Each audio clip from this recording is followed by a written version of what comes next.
Yeah. You know what time it is. Toddcast Sports Time. Welcome everybody to Toddcast Sports.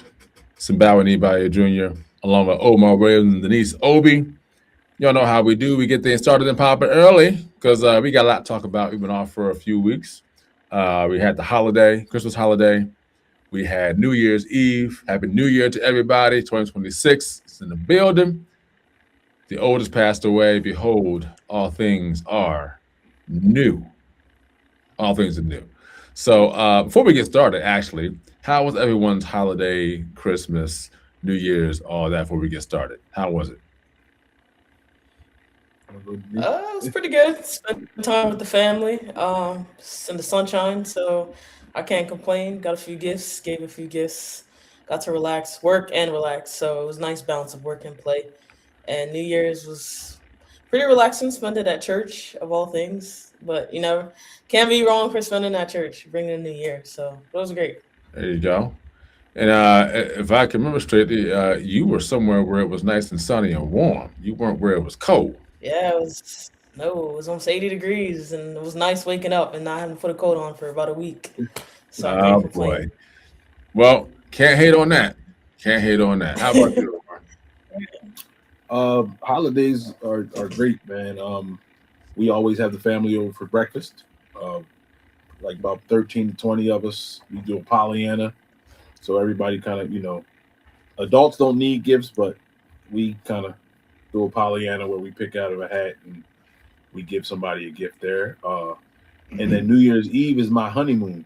That's right. That's My right. anniversary. I'm sorry. Right. So Well, I got married. it can be both. It can be The both. honeymoon ain't That's a over, honeymoon. right? I mean, that is a honeymoon, right? That is a honeymoon.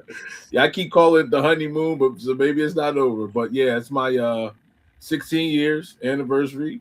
We went to the beach as we've been Congratulations. doing the last 3 years as a tradition with the kids, and we brought the New Year in down there in Rehoboth, and it's amazing, man. It's a good time, and we're blessed, buddy. We are blessed. 17 Congratulations, good man. ones. Happy anniversary. Yes, Yeah, thank you. congratulations. And I always said if you get past 5 years in this day and age, Yeah, that's you an doing accomplishment. something? I mean, you're doing something. You're doing something. For us, man, we actually hosted for Christmas. We hosted my wife's family. There's about 20 of us in the house, and we only left the house once. To go do an activity. Other than that, we were in, playing games, watching TV, eating, laughing, talking. And getting some rest too. It was actually really nice to not have to get up at a certain time like earlier to kind of get up and go do something. Like we got to sleep in. And I don't sleep in much, like at all. Like my days are all just go, go, go, go, go. And it was good to sleep in during that holiday break, and still get some things done business wise, but also have time to myself, have time with my family, and be able to just kind of relax and let the holiday just kind of walk by, not run by. So that was cool. And then New Year's Eve, of course we were home.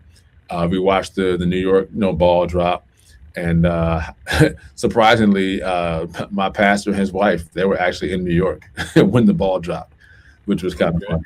So me and wife were like, you know what, one year we should probably do that. Just go to New York and just do that one year. Yes, I was like, you I was should. like, Yes. how about next year? How about that? So, because I heard that it's not Yes. what you think it is. Like number one, it's not chaotic.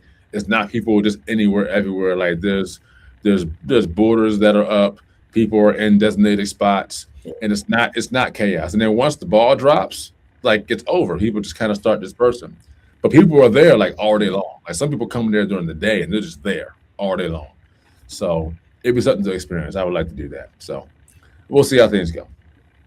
So again, happy New Year, happy 2026, and let's get into some topics because we got a lot to cover. But we're not going to overwhelm you guys today. We've been off for a minute for the holiday, but we're going to talk about some things today. Let's start with NFL news because that's important because the NFL is now into its playoff series now, and so before we get into that, you guys know I'm a Bengals fan. They're Eagles fans. Um, I'm going to start with the Bengals because, unfortunately, we're not going to the playoffs, sadly, for the third year in a row, and that really makes me very upset because we have a good team. Our defense is a little suspect, but when the defense wants to play defense, they can. And we've seen that happen last year in the last 5 games of the season. We won our last 5 games because we played as a team. It wasn't, yeah, our offense played great, but our defense also played good defense, right? Great defense. This year, Earl gets hurt after the first two games we win, and then all of a sudden we just forget how to play football because Burrow's not there, right?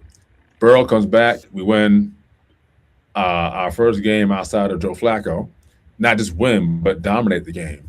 And then our last, was it 6 games of the season, we were 4-2. But that 4-2 was better than what we were without Joe Burrow being there. Again, I said it before, I'll say it again. I hope that the Bengals are not wasting the best years of Joe Burrow's life. And Jamar Chase, and T. Higgins, like those guys are still fairly young, right? So we'll see what happens next year. The Bengals are keeping Zach Taylor as a coach. I'm not sure if that's the right decision, but again, I'm not the decision maker. I will say this: if the Bengals keep Zach Taylor as a coach, I am of the mindset that the Brown family needs to sell the team and give it up to somebody else who is a little more inept for the new world order of business in the NFL. I think there are just one too many old school things happening, and it's really stifling the building of the Bengals jungle. Anything you guys want to add or say? Yes or no? Now, like we've said before about your team,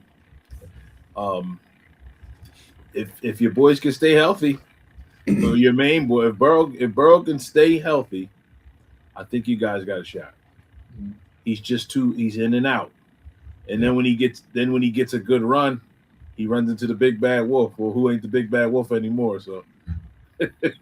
Well, let's be honest. He's beaten the big bad wolf before. I know he has.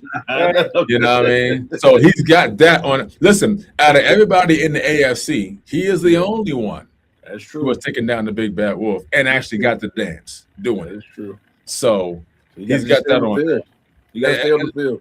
And listen, I think they were saying that should be his New Year's resolution: playing 17 games. Yes. Like you play 17 games. It's like the bar for the Bengals is like, look, man, like the ceiling is up there. Like we can get there. We've done it before. So, anything you got, Denise? No, I'm just saying, I feel like every time I try to watch a game, it's either like right as he gets injured or it's like after injury. And I'm like, oh, guess I'll watch next season. The next season comes and then boom, he's gone. So I think you should just make that resolution and just not do anything but just get healthy. So we'll see. Yeah, we shall see. Enough of that. On to the Eagles. The Eagles missed the chance to be the second seed in the playoffs. All the cards, and I mean all the cards, were on the table. It was like full house was right there in front of them, and they failed to take care of business. I'm not going to say much more. I'm going to let y'all talk. That's y'all's team. You guys, you have the floor. Listen, how do I say this? Okay. I understand Sirianni's whole approach to this whole situation, but I give Tan his props. He did play what he could, and he was a little shaky, but not a little. He was a lot of shaky. But Sirianni should have at least played our starters, at least for the first or I would say the second half, because when the second half comes in, everybody's on fire. Everybody's like, okay, they have more of an understanding of what both teams are going to do. So that's when I would have brought in the starters like Hurts, A.J. Brown, rather than just keep all our starters on the sideline. And I don't understand, yes, we played Devontae to get his 1,000 career yard. So, I mean, I understand that, but at the same time, we played like we played, and we deserve that loss. I'm sorry to say it, but we deserve that loss because we shouldn't have just played our backup team the whole time. We should have played them starting out the game, warm up, everybody get their chance. Second half, Kerr should have been in. Everybody should have been playing the game, and we would have won it, and we would have been playing the Packers on Sunday. but now we're playing the 49ers. So we'll see how that goes. Good. That's it. Well, as much as so here's the thing. I thought going into that game, we were playing against a quarterback who was 39 years old, who's been on every team in the league, plus some arena leagues. Like, this guy has been around. He's almost our age, or I won't say our. I say me and my man TK. I'm sorry. Well, we got a few years on him, but yeah, he right there. We got a few years on him. Yeah, that's right. But we were like, yeah, when he was 20, I was 25. Like, that's like enough. But I say all that to say, I honestly thought going into it that we could have put our second string out there and we had a fighting chance. I didn't know that our second string cornerbacks didn't know how to play anymore. Like, they knew how, like, you could just, it was a point where Washington was just throwing the ball to a receiver and just hoping for the flag. And you can get it every time. Like, these cornerbacks were horrible. Tanner McKee, for all the doubters of Jalen Hurts, I'm sorry to tell you guys, Jalen Hurts is our man. Tanner McKee is not better than him. Tanner McKee is good, but he's not better than Jalen Hurts. Tanner McKee runs like he has cement shoes on when he's rushed out of the pocket. Yes. And that is, you can't have a line like we have and have cement shoes on. So that's my second point. My third point, personally, I was good with him benching the starters because you do need rest.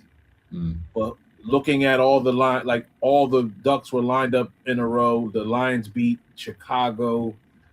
You're at home playing the Commanders.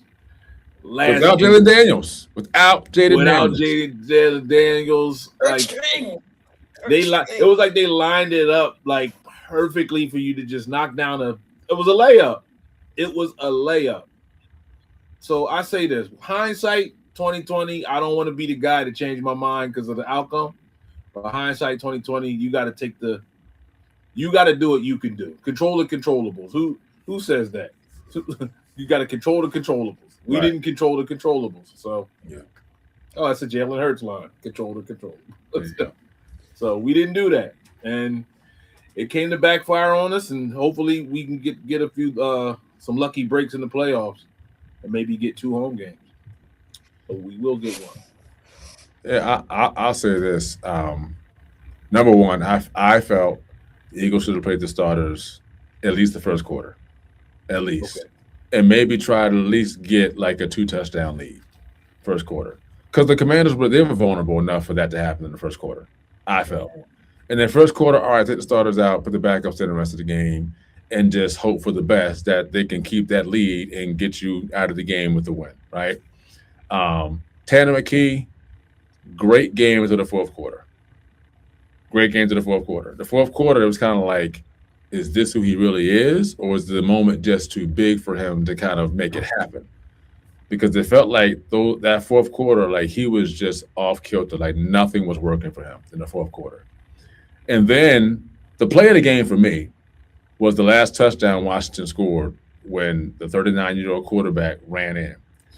And you know exactly what I'm about to say. So it's a fake handoff, and he rolls to the left side, and he's running towards the end zone. I don't know the guy's name, number 7. Keely Ringo. He's running towards the quarterback, and he goes to act like he's going to throw it and brings it down, and he turns around and goes to go find a receiver. And as soon as that happened, I'm like, what are you doing?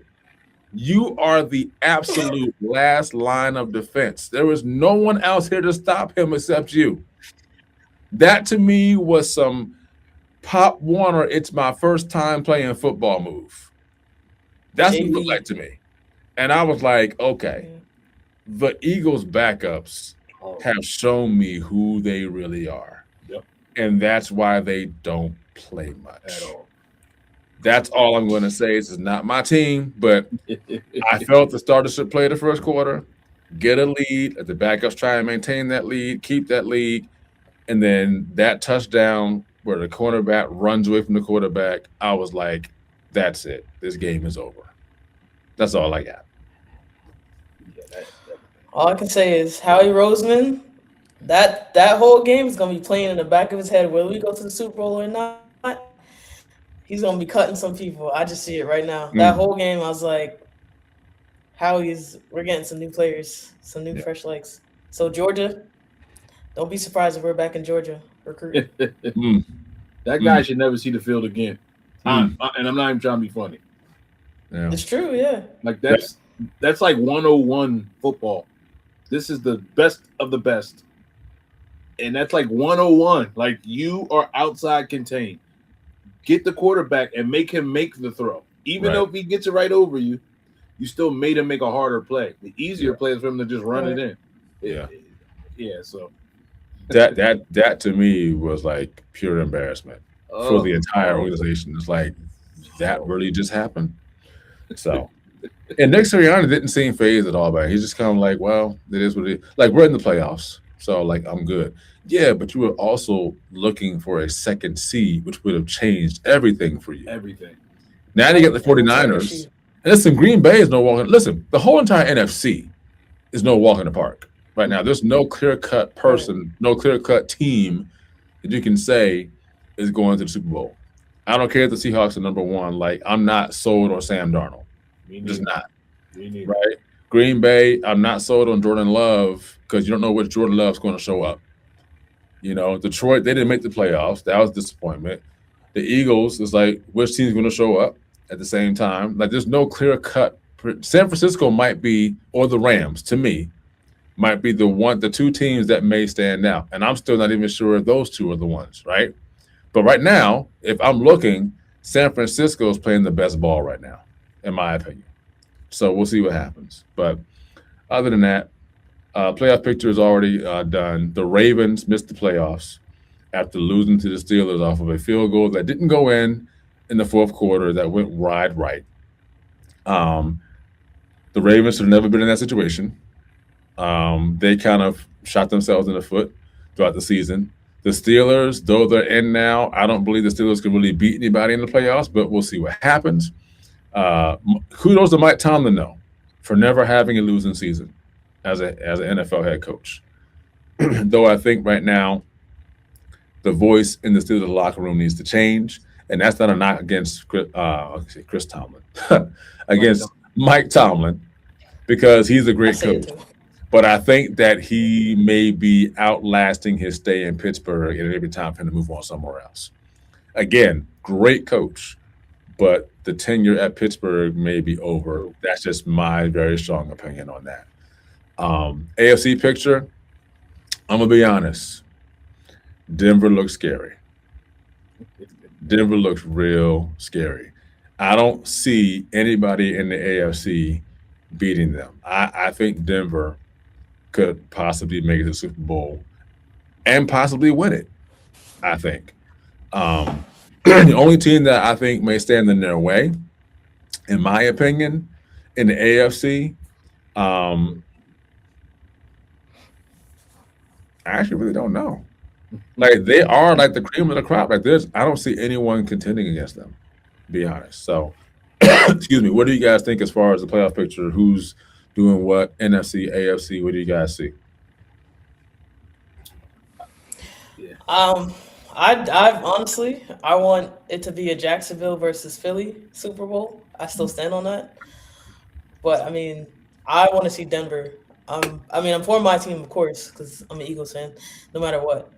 But I want to see Denver. I'm happy how they've been playing, how they've just been playing the whole season from start to finish, and I'm ready for them to just win it all. So we'll see.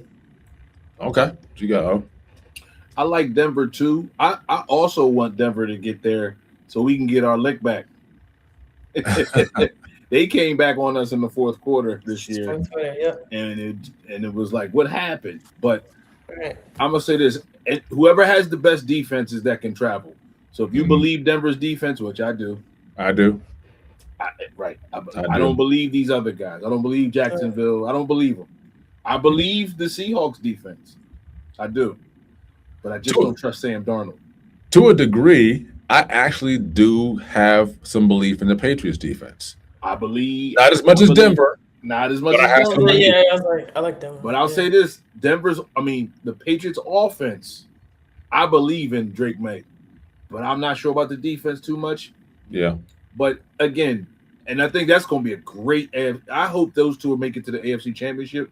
The Patriots versus Denver. Yeah. Now I think whoever makes it out the NFC, that's the Super Bowl champions. You think so? Okay. I think it was a cakewalk for them guys all year for AFC side. Cakewalk. I mean, NFC definitely is a tougher road. That's for sure. But in my opinion, I think Denver, hands down, is the best team in the playoffs.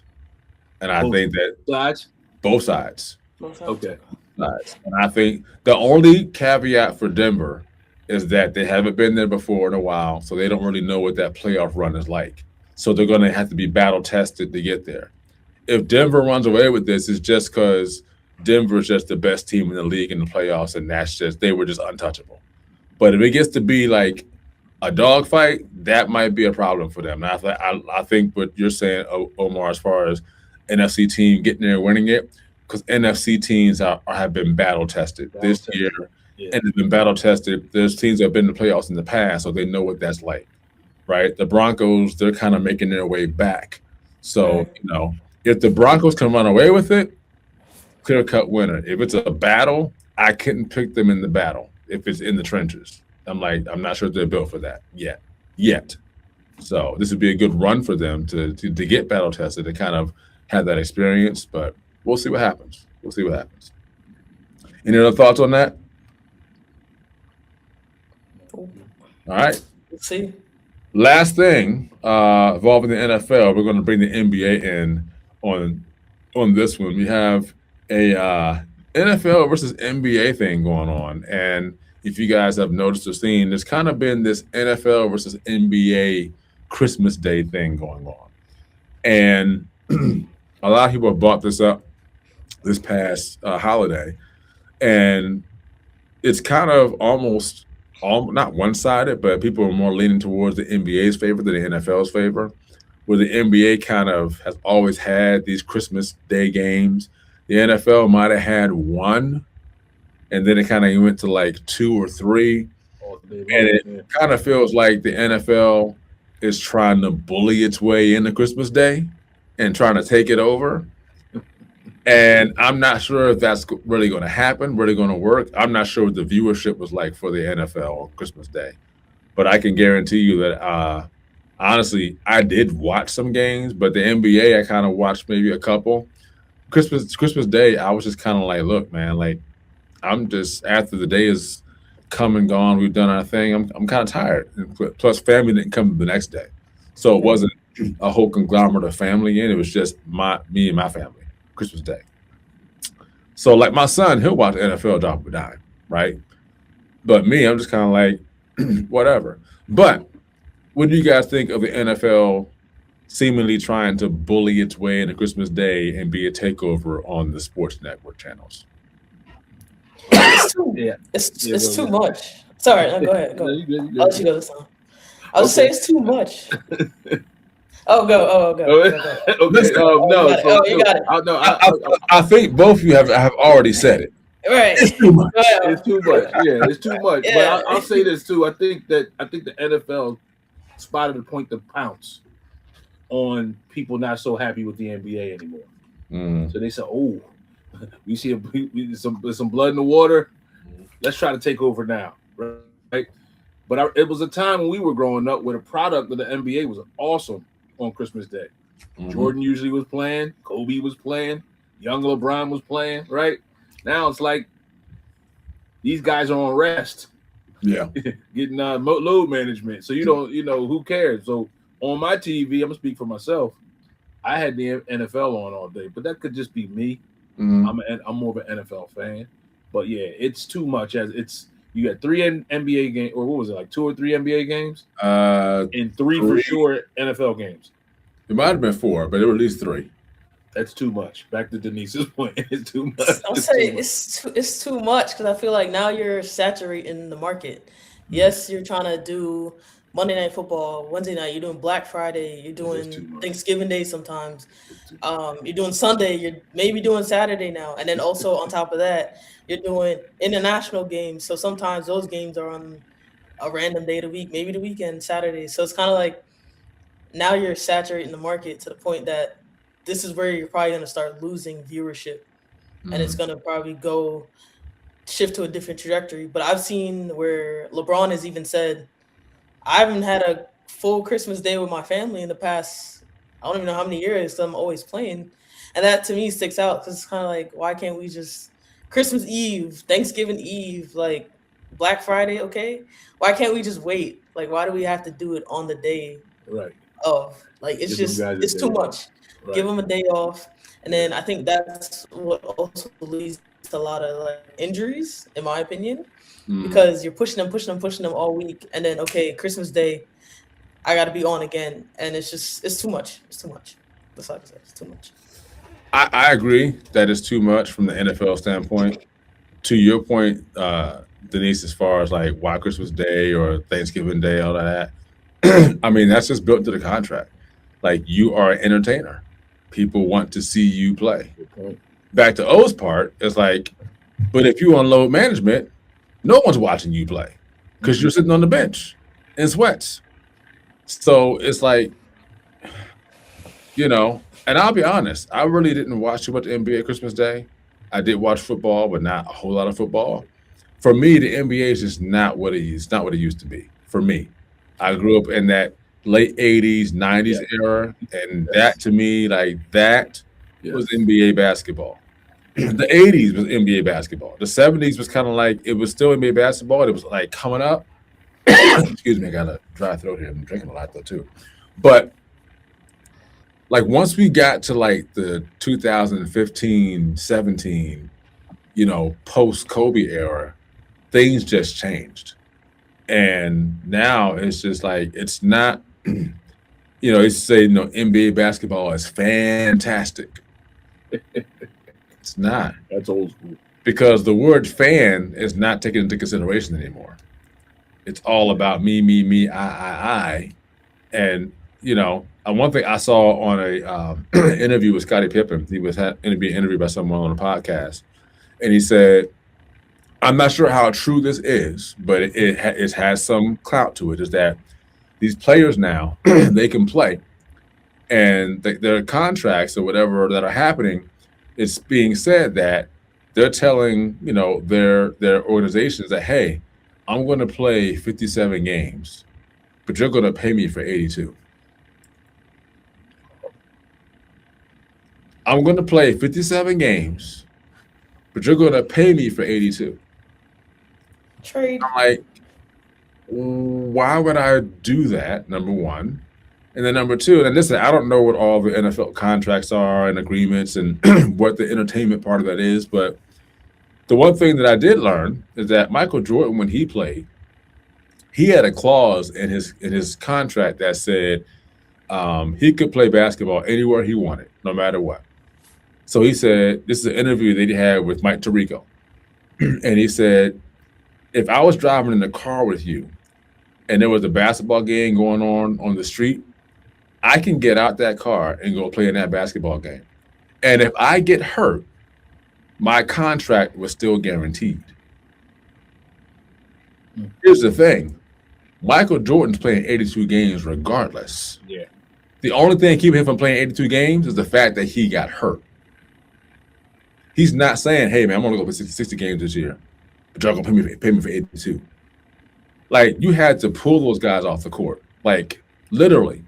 And when it happened, they got upset. Like, what are you taking me out for? Like, they wanted to play, you know? And listen, you can kind of compare the generations all you want. I don't want to get too far off topic here, but again, when you sign those contracts, you are signing up to be entertainment for America and the world. That's just the way it is. So anyway, any other thoughts on that? NFL versus NBA Christmas Day? I think the NBA better get the product right. Like, they got an opportunity. There's some new stars. Yeah. Like, just get the competitiveness back into the game. No taking off, right? Like, play, like, Stars play 82 games. Like, it's kids now looking for tickets of their favorite player, right? And they want to be able to rely on that. Mm-hmm. Once you're able to do that, then you can start having Christmas games again that matter. Or games that matter again, right? Like, it's not hard to take over again. People like the NBA. Like, we get to see those guys. Like, we get to know those guys. Like, they're more known than NFL players. Right. So they got an opportunity to do their thing if they take advantage of it. Well, you said a key thing. You said people like the NBA. Yeah. But there was a time when people loved the NBA. I know. You used to say, I love this game. I love this game. They're not saying that no more. That's true. They're not saying that no more, so.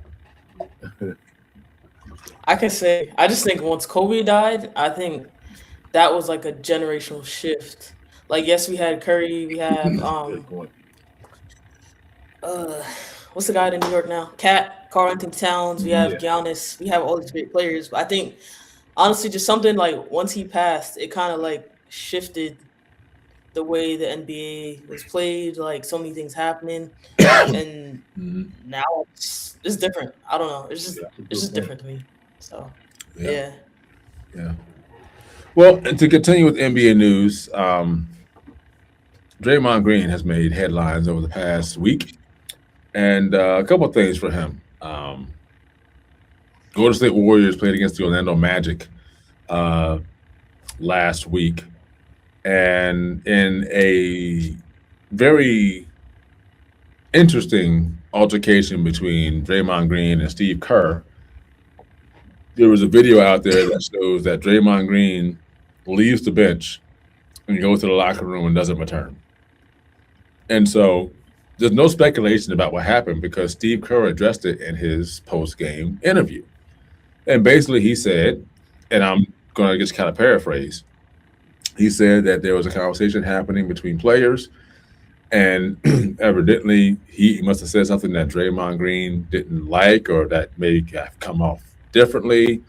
And basically he's like, hey, like, you know, if that's the case, then maybe you need to go to the locker room and kind of cool off.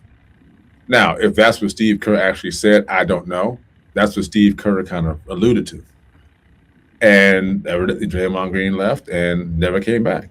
Then Draymond Green also addressed the media afterwards, saying that there were things said and he didn't necessarily agree or like what was said to him. And he figured that him leaving the area was the best thing for him to do so that things didn't escalate. I commend him for thinking that way. But then a few games later, he gets into a fight against who did they play? Oh, that second game. Utah Jazz. Utah Jazz. He gets tossed out of the game. Now, I don't know how much longer the NBA can tolerate this behavior from Draymond Green personally.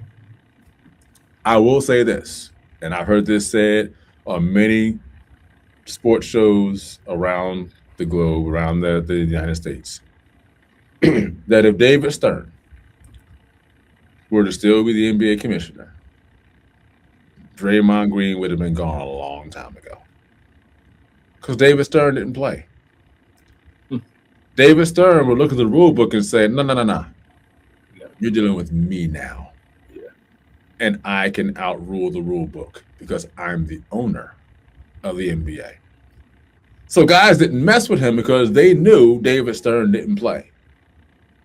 And so one of the things that that happened, I forget what it was that happened. There was a suspension that happened it was, excuse me, the Jamar Chase thing when he spit on, who was it from the Pittsburgh Steelers, the cornerback? His name escapes me right now. Yeah, Ramsey. Ramsey. Spit on Ramsey. And he denied that he did anything to him. He denied he opened his mouth. And he said, I didn't open my mouth for that guy. Yeah. Then the camera zoomed in and saw that he spit on this man. And so people have said, while David Stern wasn't the NBA's commissioner or NBA's, owner, he's like, if that were David Stern and something happened and a player lied about something and it came out on television and it happened, I'm like, do you have any idea what David Stern would have done? Because David Stern is like, number one, I'm going to protect the brand no matter what. And I'm going to let you know that if that's what you choose to do, these are the consequences that come along with that. And so, along with what we said earlier about the NBA, like the NBA is not what everyone has been accustomed to in years past. Excuse me. And so now I feel as though the NBA is struggling because I believe the tolerance level for professionalism has taken an all-time low. And people are getting tired of seeing the unprofessional, entitled position that these players are in, and that it's kind of like you're also being an example to young children and young men who are coming up, and they see this happening, and they feel as though now it transfers to them in their school, in their high school, their middle school, their league, or wherever they go, that, oh, well, that's how Draymond Green acts, and nothing really happens, so I can act that way. And I'm using Draymond Green as an example. I'm not picking on him, but Draymond Green knows that he's in the narrative for this behavior. So it's nothing new to him. Like, we're not picking on him. Like, this is just what it is, right? So just what are you guys' thoughts on the NBA's image, the brand, the tolerance or the lack thereof, or the entitlement, or just the overall future of what the NBA is going to look like if these things continue to be tolerated and allowed without any real, and I do emphasize real consequences? Okay. So Yeah, you got it, Denise. You got it. Yep, you got it. Sure. All right. So here's my take. He should have been gone a long time ago. Because if you're gonna act, you're saying he's in his 40s right now. If you're gonna act like a big kid on a professional arena, because once again, he's a professional athlete. He's not a high school. He's not peewee. He's not college. He's a professional athlete. And if you're gonna act like that, you should have been cut. And I think this also gives leeway for other players to say, "Oh, I'm not getting what I want. Let me throw a tantrum, whether it be in front of the public eye, in the locker room, wherever I need to be." They should cut him and build back around Curry, because I think that's where it's showing that Curry doesn't have the help he needs. Draymond's just being the big baby, and it's not helping his career or his image at all. And it's just making the NBA look even softer than what they used to be. People get on games when he would get fouled or he'd get hurt or somebody would probably do something to him, and he would cry about it, he would say something, and people would say, "Oh, he's acting like a big baby," when no, in reality, he's like, "Treat me the way I want to be treated." So for Draymond's case, he should be treated the way he wants to be treated. So if you're going to act like a baby, I'm going to treat you like a baby and put you on the bench. And if you're going to handle this in front of the public eye, in front of a game where all these people are watching, you can get off my court and you can get out of the league and go do what you need to do. So I think they should cut him and good riddance and go recruit somebody else, because I'm sure there's a college player who can go and say, "Hey, I have more morals, standards, respect, honor,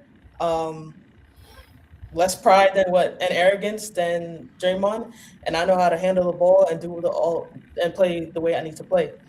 And in the end, I mean, he's great. He's getting older. I mean, okay, he should be retiring soon, maybe. I don't know. I think he should be, but they should cut him. That's what I say. It's just think about having a kid. If your kids act like that, what's the first thing you guys are gonna do? Yeah, that's true. Tell me. Okay, then. So that's all I have to say. Okay. That's it. She said cut him.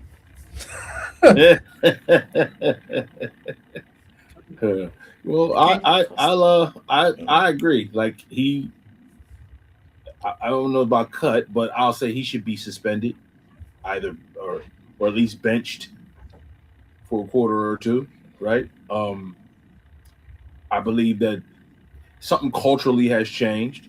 It's like this. To your point you made before about the old school, like Kobe, Jordan. Mm-hmm. The difference between the NFL and the NBA is the NBA's players are bigger than the brand now. So if the players or the best players don't respect the brand, it becomes easier to just disrespect the brand. But when Kobe was in charge, or Jordan was in charge, or Magic Johnson was in charge, those guys respected the brand. So you didn't see a lot of this disrespecting of coaching and not playing when you didn't want to, or just not playing defense. Like, it's just a whole big problem with the league. And I think that starts from these players are just bigger than the brand now. And Adam Silver is a player-friendly commissioner. Whatever they want, they got it. These guys wear, they used to wear suits and ties on the sideline. Suits and ties. Oh, preach on, brother. That's part of the brand. Like that was the old brand. Now the new. Now I don't knock it. I like the sweatsuits. I love it. But it's just it is a difference. It's just slowly but surely getting lax. And the more lax you get guys cussing out the coaches on the sideline. So I think they got a brand problem more than anything, and their stars need to start stepping up and speaking out against it. Like, he's wrong for that, but they got the brotherhood, so they hold each other down, right or wrong. So I'm gonna say this, and I may get some backlash for this, but I'm gonna say it anyway because I think it needs to be said or brought up. You said, that the superstars are the ones that carry that biggest, heaviest weight, especially when it comes to respecting the league, respecting the brand, right? Yeah. I think, I won't say I believe. When I say I believe, that means I'm really strongly heavy on it. I think that LeBron James is the headmaster when it comes to the back talk and disrespect to the authorities, such as the coach, the referees. And I'm gonna say this because if you watch a lot of how he talks to referees and how he acts towards them, he should be getting technical fouls a lot more than what he has. The way he talks to referees, the way he says things to them, the way he sometimes can act on the sideline. And listen, he is a brilliant mind guy. But if your superstar is acting like this and nothing is happening, it tells everyone else, I can do it too. Yeah. I'm going to leave that right there. But I'm just saying, your point of superstars, if LeBron is setting the bar and the standard, that's the bar and standard that's now being set. That's all I'm going to say. Anything else? Everybody said, nope, you got that one. Nope. Hey, I will eat that one and take it on the chin. But listen, I agree with you. I agree. You have to look at it from the totality standpoint. Like, listen, LeBron James is bigger than the NBA brand and anybody else's brand in the NBA. But when, like you said, when you had Magic, who was becoming bigger than the brand, Jordan, who definitely now is bigger than the NBA brand and the Nike brand, right? Then you had Kobe that kind of took that torch and took things globally to another level. Now it's like, okay, like Denise said earlier, when Kobe passed away, it was kind of like there was a changing of the guard, like the culture changed. And you would have thought that someone might take up the torch and carry it on. But it almost seems as like you kind of almost could say, if AI had been the new Kobe, the culture might have changed then. But because Kobe was the A1 guy, he still kept the old guard standard. AI was still AI. He was AI regardless. But AI wasn't the culture changer from the top down. He did change the culture, but Kobe kept the standard because he was the guy, right? Now we have the culture of, hey, I'm wearing my brand stuff, I'm dressing how I want, I'm doing how I want. I'm not knocking AI, but that's an AI culture change that happened. And now we're just kind of seeing the evolution of that, right? I respect AI for wanting to be himself and all that. It wasn't the best thing for him to do professionally, but personally, like, no, like, be you, but then when it comes to being a professional, like, you got to kind of have that level of professionalism that comes along with that to be able to, like, put it on, put it off, right? So anyway, I'll come off that. I won't stay there any longer. Feel free to disagree with me on that, but we talk from the fans' perspective here, and like the eye test tells you a lot. You may not know the story, but if it walks like a duck, you know the rest. That's it. I'm coming out. All right. All right, what's next on the docket? Let's see. We have Under Armour. Under Armour's future. Now, Denise, you brought this up, so I'm gonna let you kind of rock this out and kind of set this up. So recently, obviously everybody knows about Curry. He left the brand. That was a decision between him and Kevin Plank, the CEO of Under Armour. And Kevin Plank is actually wanting to get away from the superstar image for, as far as marketing, professional athletic wear. So that was a decision between the both of them. And now we know Curry's with the Jordan brand. I don't necessarily agree with the whole decision, but Kevin Plank said that he wants to go back to the roots of how Under Armour started, and with the tech gear and keeping that the original image. For me, I understand why he wants to do it, because sales are tanking at the moment, and there's not a lot of originality with the brand, because Nike and Adidas are obviously the two main athletic brands that are on the top right now, and everybody can see that.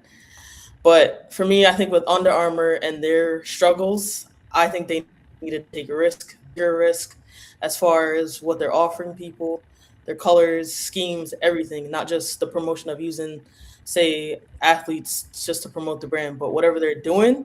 As far as the clothing, I think they need to take better risk with the brand. One way I would say that, and what they should have done, is everyone knows I'm a big Anthony Joshua fan, and he recently just fought Jake Paul and won. Low key was a little amateur fight, I'm not gonna say, but he still won, thank God.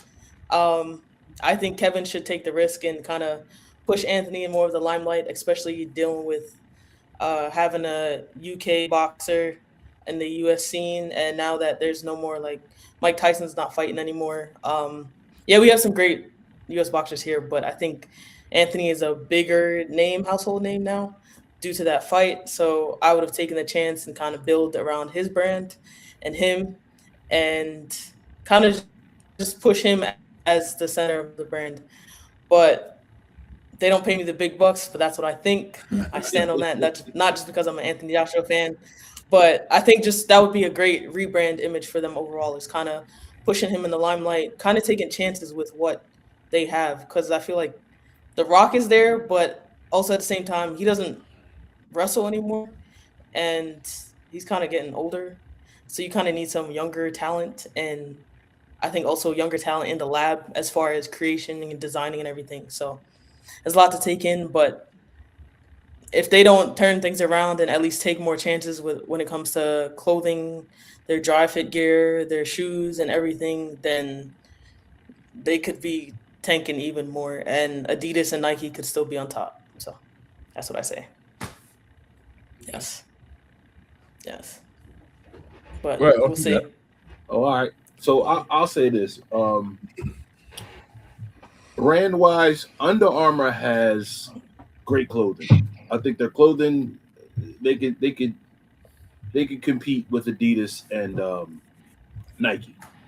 But over the years, the decades of history, if you want to be a top sports clothing line, you need sneakers, and you need a hot sneaker, and you need a star, but mainly the sneaker, and then the star sells the sneaker, right? So, like, if you just go in history, if you were to go online right now and compare Under Armour sneakers compared to Nike, Nike has a lot of, like, staple sneakers over the years, right? Under Armour's not as old of a company, but they haven't had a sneaker I can think of that that has been like a classic yet, right? They've had Steph Curry, Yeah. but are the Stephs? Yeah, I'll say Steph Curry sneakers. Yes, they had a Steph Curry, but like, is it Steph Curry? Like, yeah, right? Is it the Kyries? Is it the Jordans? Is it the they're not even the Kobe's, right? Kobe had Adidas. Adidas has speaking of them, they have classic sneakers. They got the shell toe. Right. They got the Stan Smiths, if you know about high sneakers, tops. right? Right? You got the high, like, I can't think of Under Armour sneaker that I'm like, that's the one right there. So I like this. I know you. I know. Hold on. Let's say this last point. I know you like my man Anthony Joshua, but I don't know a boxer that's ever sold a sneaker that I would want to wear. And I tried, and I digress. It's 2026. That's true. That is true. 2026. That is true. But I understand. Yeah. Well, here's the thing. So if we're talking sneakers, I think it's hard for a boxer to kind of sell that. But if this boxer is going to be someone who's prominent and somewhat popular, maybe he wears them when he comes out the ring and then changes into his boots to fight in. I don't know. Because that was social media, that's the kind of attention you can get. It's all about what's he wearing, what's he got on, what she got on, what's she wearing. You're not going to necessarily wear that in the ring to box in because that's just not boxing wear. But to run out and come out to your music, that's a whole different story. So that could possibly be an angle. Anything else other than that, if your name is not Floyd Mayweather, it may not necessarily matter, right? Yeah. At the same time, Under Armour, I like the fact they want to go back to their roots as far as their clothing is concerned. But the question is, what's the plan to get back to that and make that the thing? Because for me, the only thing I ever bought from Under Armour was, a skull cap and workout wear, whether hot or cold wear, right? That's the only thing I ever really bought. And that's what Under Armour stood on when they first hit the market.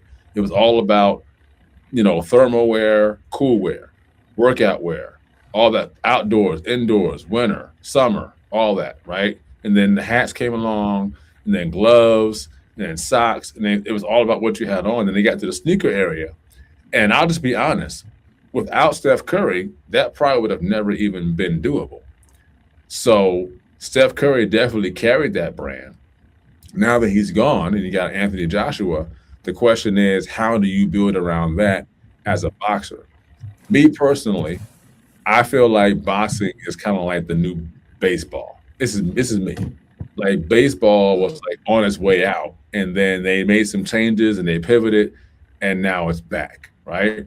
Boxing is kind of losing its luster to MMA, UFC stuff, right? Like those guys are actually bigger than the boxers are now. So if Under Armour wants to rebrand and do some stuff, you may want to chase after those guys and do something because they're a little bigger now. Now you keep Anthony Joshua, because he has that boxing arena. Now I don't know. We said before the show started that he's kind of looking at retirement or something like that, right? Is that we talked about that a little bit? Yeah. So I don't know if you saw the article. Like last week, he was in Nigeria a week after, right? And he was in a bad car and he got that accident. Yeah, two of his friends passed away. Right. Yeah. So now it's in the talks that he's going to retire. So, but yeah, go ahead. And I'll close it off. So I mean, you now have a business decision to make, even if you want to keep him on, and then later say, okay, this is probably, as far as we're going to get with him, like you got to pivot to something else. I'll say one thing about that. I just got finished watching the Shaq documentary with him and Reebok. If you haven't seen it, it's on Netflix. Great watch. Shaquille O'Neal is now the president of Reebok. Allen Iverson is the vice president of Reebok. And so they're working together to build Reebok back again to where it used to be, which was always number 2, but never number 1. But now it's not even number 2 anymore. Like Adidas now took that spot because when Adidas bought Reebok, that gave them the platform to boost Adidas above Reebok. And Reebok took a serious backseat. Now that Shaq has now acquired Reebok and is now the president and AI is the vice president, they are now looking to bring their way back by doing what? getting superstar players to wear their sneakers, to get these nice hot fly sneakers, and to have these people to wear them. Now, I'm not going to give away any good stuff from the documentary because it's a 6-episode documentary. It's a great watch. If you want to look at some business stuff to look at of how to build a team and how to build and how to go about, negotiating and really kind of grinding and taking on something to rebuild it, this is a great series to watch. So I highly recommend it. I don't remember the name of it off the top of my head, but it has to do with Shaq rebuilding Reebok. And so, again, the avenues that they take to start signing athletes, unprecedented. It's like a different way of doing things, and Shaquille O'Neal has to shift his mind from the old way of business to doing business the new way, but still having integrity doing it. So go check that out. But back to this here. I think Under Armour would do better, in my opinion, if they shifted to the UFC MMA area and not the boxing area. Keep him on until you think it's just not working anymore because that's how you've been rocking out with. But they may do better pivoting over in that other area because that is more popular now, in my opinion, than what boxing is. Right. And then, to add to that, I was going to say, with that too, is that they have to wear clothing when they're fighting. So Under Armour can capitalize on that because that's a workout / kind of thing. So now you're building a brand off of what people are wearing in the ring on a consistent basis and when they're working out. So. And I was just going to finish off with saying they need to shift to more compression gear because I think that's where a lot of athletes are, especially MMA, boxing, basketball, football. Compression wear is where it's at. And not only to wear it, but also hey, I'm sweating 6-7 hours a day or I'm in practice for this long and we're going hard. I need something that's hold me. So Kevin Plank, if you're listening, call us. That's all I'm saying. Well, in the spirit of give us a call, the number is 302-689-3499. So if you want to give us a call, Kevin Plank, go ahead and do that, my friend. Or you can also email us if you like, toddcastsports@gmail.com. And, listen, by no way and no means do we have the business mindset of Kevin Plank. But, hey, I think that the idea is maybe worth listening to. Who knows? Don't sell yourself short. Listen, I'm not going to sell myself short, but I put myself on a pedestal I ain't at yet either, brother. So I'm still striving to get there. But listen, I believe we got some good nuggets to give them. That's what I say. We good. Take that, cut that in half. There you go. Yeah. There you go. There you go. Now, listen, if you take these nuggets, hit a brother and sister off a little something because you came to us and came and got the nuggets. That's all I'm saying. Right. That's all I'm saying. Give us some Under Armour to wear on this podcast, sportscast. You know what I'm saying? There you go. So. Oh, you got to change your hoodie. I'm just saying. I got you. I know. I'll do it for the team. I'll do it for the team. Hey, Toddcast Sports, sponsored by Under Armour. There you go, baby. There you go. Oh, it's coming out. You ain't. Let's do it. See? I'll do it. I'll definitely do it. This is how you get things started. Next thing you know, things went viral. All right, last thing on the docket. Again, Denise Obi brought us into the Jamaican realm of sports. So we're going to talk about some Jamaican stuff. Did I do it right this time? Jamaica Mon? Yeah, perfect. Okay, Perfect. all right, we got it right. Yeah. So tell us, put us up on the Jamaican sports news. So a lot of things going on. Great as we're getting ready for the Winter Olympics. Before I get into Jamaica, I just want to say a big shout out to, her name is Layla Edwards. She's 21 years old, out of University of Wisconsin, a senior. She's the first Black woman to play Olympic ice hockey, and she will be playing in the Olympic ice hockey for the Olympics in February. So big shout out to Layla Edwards. Just wanted to give that shout out. Saw that before we started recording tonight. So listen, American hockey, let's do it. Olympic ice hockey. But back to but back to the nice sunshine. Overall, the bobsled team, the men's placed gold, and the women's placed bronze in Lake Placid this week. Definitely a big win for Jamaica as far as the bobsled team and qualifying for the Olympics.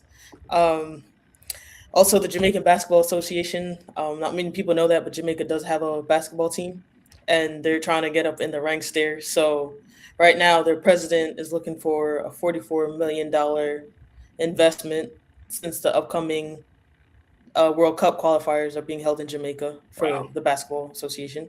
Okay. So, I think they can do it. I think it will be great revenue for the country, as Hurricane Melissa happened recently. So, Right. they're in the rebuilding stages. So we'll see how that goes. But recently, the basketball team, they recently just won their last two games against Puerto Rico, and they're set to play two of their final four games in Kingston on February 26th and March 1st against the Bahamas and Canada. So I'm saying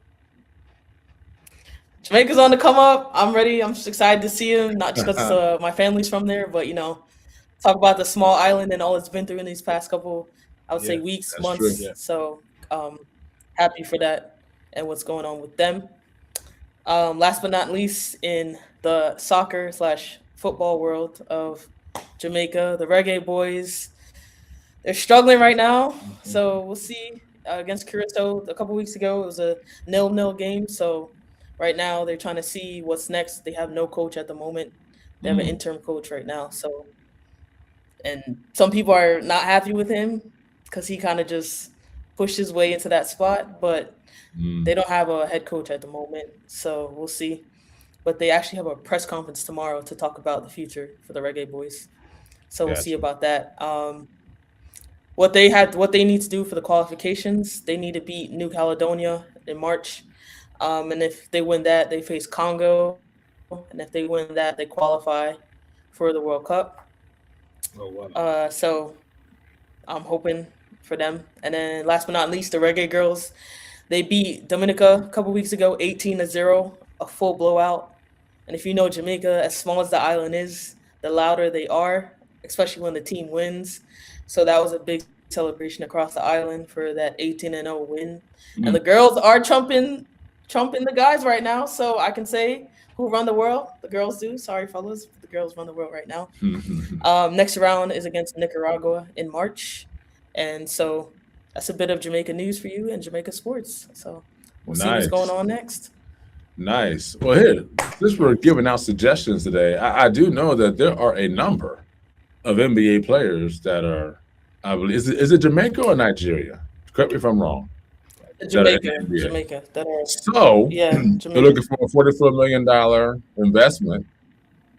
All the NBA players that are playing in the NBA, you may want to invest in your own country. Come together and do a little something to help the country out. And I'm just saying, it's an investment, and that investment could pay off very well. So you never know. You never know. So we'll see what happens. All I'm gonna say is don't let Elon Musk beat you to it. Okay. That's all I'm saying. I mean, he's got it, he can do it, but hey, invest in your own country, take some of those millions of dollars you got. If I believe if I'm not wrong, there are probably about 10 or more Jamaican players in the NBA. I mean, but 10 I don't know everyone's contract. I don't know that, but I do know a number of them are helping with the relief in Jamaica from the hurricane and all that stuff too. So they are doing something for their country and helping out. So kudos to them. But there's another investment that you can do and make to really make a mark in your own business venture and help the country out as well. So who knows? But you heard it first here from the Podcast Sports. So, yeah. All right. That's all we got today. I did have one more topic involving the Lakers, but I'll say that for another time because we already are over an hour. And there was a lot we could have talked about, but at the same time, we don't want to do too much. Too much of one thing can be bad. Like we say with the NFL, don't overdo it. Keep to maintain the main thing. It's your season, do your thing, but you may not want to just impose your will upon the other sports arenas. Let everybody have their piece, and you're making millions, well, you're making billions of dollars actually, and do your thing. Do your thing respectfully. And listen, it's business. People say it's dog eat dog, but when you collaborate and do things in a good manner, that pays off dividends way more than just coming in and just running roughshod over people. So, again, I don't run $1 billion business, but I mean, kindness, collaboration, and integrity go a long way. It goes a long way. So, any last words before we go from either of you? You say you got $1 billion mind, brother. Well, you got $1 billion mind, brother. I appreciate that. Listen, I can't say it, but since you said it, I appreciate that. I gotta give my boys. I gotta give my man some love. Take it and rock out with it. There you go. I was just gonna say, I mean, Under Armour, I wish you all the best. I mean,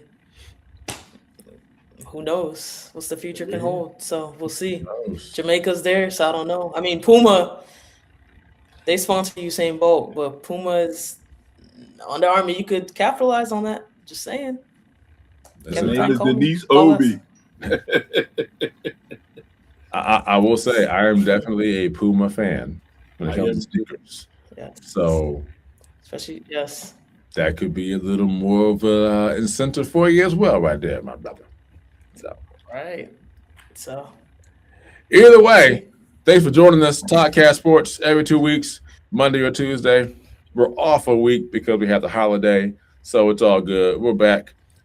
We may go again next week to get back on track. If not, we'll still be every 2 weeks. But you can subscribe to the Podcast Sports YouTube channel and check us out. Get the latest updates of what we're doing, what's going on, things of that nature. Know when we're going live, know what's happening. And we'd love to chat with you either in the comment section or if you have something you want to send our way, let us know. And we can make things happen and keep the conversation going. Again, we talk from the fans' perspective. The eye test can say a lot. And so we talk about what fans talk about. We just talk about it in a little different manner. We got a little more detail because we are, we have our own knowledge and our own respective sports and mindsets. Again, we're not journalists or, guys who are on TV doing this, but we have a voice and we have some great things to say. And we're going to say them, but we're going to say them respectfully. We're going to say them respectfully, of course. So follow us here at Talkcast Sports. We'll see you guys next time. Again, subscribe, get the updates, turn the notifications on. Let's rock out and let's talk some sports. I'll holler at y'all. See you. Peace.